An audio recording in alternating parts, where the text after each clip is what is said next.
দর্শক, সরকারের বিভিন্ন কার্যক্রমের অগ্রগতি বিষয়ে তথ্য অধিদপ্তরের পিআইডি সম্মেলন কক্ষে নিয়মিত প্রেস ব্রিফিংয়ে বক্তব্য রাখছেন প্রধানমন্ত্রীর তথ্য সম্প্রচার বিষয়ক উপদেষ্টা ডাক্তার জাহিদুর রহমান। আমরা সরাসরি যাচ্ছি সেখানে। শেষে ঢাকায় এসে ফাইনাল হয়েছে এবং মাননীয় প্রধানমন্ত্রী নিজের থেকে তাদেরকে উৎসাহ দিয়েছেন, পুরস্কার বিতরণ করেছেন। এই ধরনের চর্চা, এই ধরনের নানান রকম প্র্যাকটিস ভবিষ্যতেও চলতে থাকবে। খেলাধুলা এবং সাংস্কৃতিক কর্মকাণ্ডে আমাদের শিশুদেরকে ইনভলভ করা। আমি একটু ব্যক্তিগতভাবে জানাই, আগেও বলেছিলাম হয়তো, ক্রীড়া এবং সংস্কৃতি মন্ত্রণালয় নিয়ে মাননীয় প্রধানমন্ত্রী ঈদের পর প্রথম কর্মদিবসেই বৈঠক করেছেন, আমি সেখানে উপস্থিত ছিলাম। অচিরেই সংস্কৃতি মন্ত্রণালয়ের পক্ষ থেকেও বিভিন্ন সাংস্কৃতিক প্রতিযোগিতা এই পর্যায়ে শুরু হতে যাচ্ছে। এটার প্রস্তুতি শেষ হয়েছে। এটা নিয়ে ডিসিদের সাথে আমরা একটা বৈঠক করেছি সংস্কৃতি মন্ত্রণালয়ের পক্ষ থেকে, এটাও শুরু হবে। সো এটা রাউন্ড দ্য ইয়ার কোনো না কোনো ফর্মে, কোনো না কোনো কার্যক্রমে আমাদের শিশুদেরকে আমরা ইনভলভ রাখবো। জনপ্রশাসন মন্ত্রণালয় বাংলাদেশ জাতীয়তাবাদী দল বিএনপির প্রতিনিধি হিসাবে international conference of Asian political পার্টিজের স্থায়ী কমিটির সদস্য হিসেবে মনোনীত হয়েছেন মানে প্রধানমন্ত্রী জনপ্রশাসন বিষয়ক উপদেষ্টা জনাব মোহাম্মদ ইসমাইল জবিউল্লাহ। সড়ক পরিবহন ও সেতু মন্ত্রণালয় নিরাপত্তার স্বার্থে কয়েকটা গুরুত্বপূর্ণ সিদ্ধান্ত নেওয়া হয়েছে। প্রতিটি গণপরিবহনে জিপিএস সংযুক্ত করতে হবে।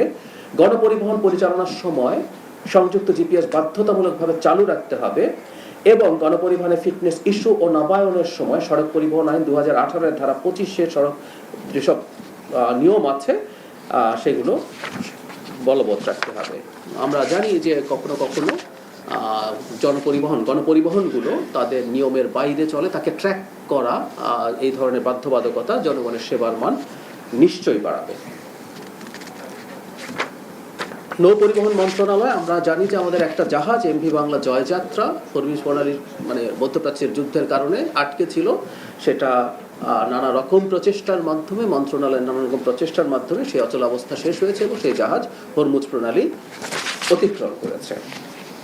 রেলপথ মন্ত্রণালয় দেশের 64 জেলাকে রেল যোগাযোগের আওতায় আনার লক্ষ্যে সরকার নতুন আরো 10টি জেলায় রেল স্থাপনের নীতিগত সিদ্ধান্ত নিয়েছে। মাননীয় প্রধানমন্ত্রীর নেতৃত্বে একটা বৈঠকে এই সিদ্ধান্ত নেওয়া হয়।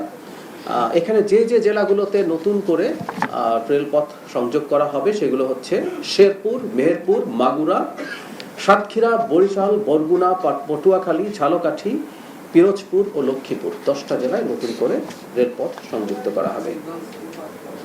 বাণিজ্য মন্ত্রণালয়, মাননীয় বাণিজ্য মন্ত্রী পরিস্থিতি সরজমিনে মানে দেখার জন্য বিভিন্ন বাজারে গেছেন এবং আমরা খেয়াল করব যে বাজেটের পর যে ধরনের প্রবণতা হয় সেই প্রবণতা এবার মানে খুবই কম বা নেই এর পর্যায়ে। আমি আগেও একদিন বলেছি, আমি যেহেতু বাজারে যাই, আমাদের এই ধরনের সময়ে সবজির দাম বা অন্যান্য পণ্যের দাম মানুষের সহনীয় পর্যায়ে আছে। আমি বলছি না এটা সবার জন্য, এটা বলা একেবারেই ঠিক হবে না। যে দামটাকে আমরাও সহনীয় বলি, এটা আমরা বিশ্বাস করি যে এটাও কিছু মানুষের জন্য আসলে খুব সহনীয় না। এই জন্যই বলছি আমরা সেই ধরনের মানুষের জন্য অন্য কোনো কর্মসূচির মাধ্যমে তাদের পাশে দাঁড়ানোর চেষ্টা করব।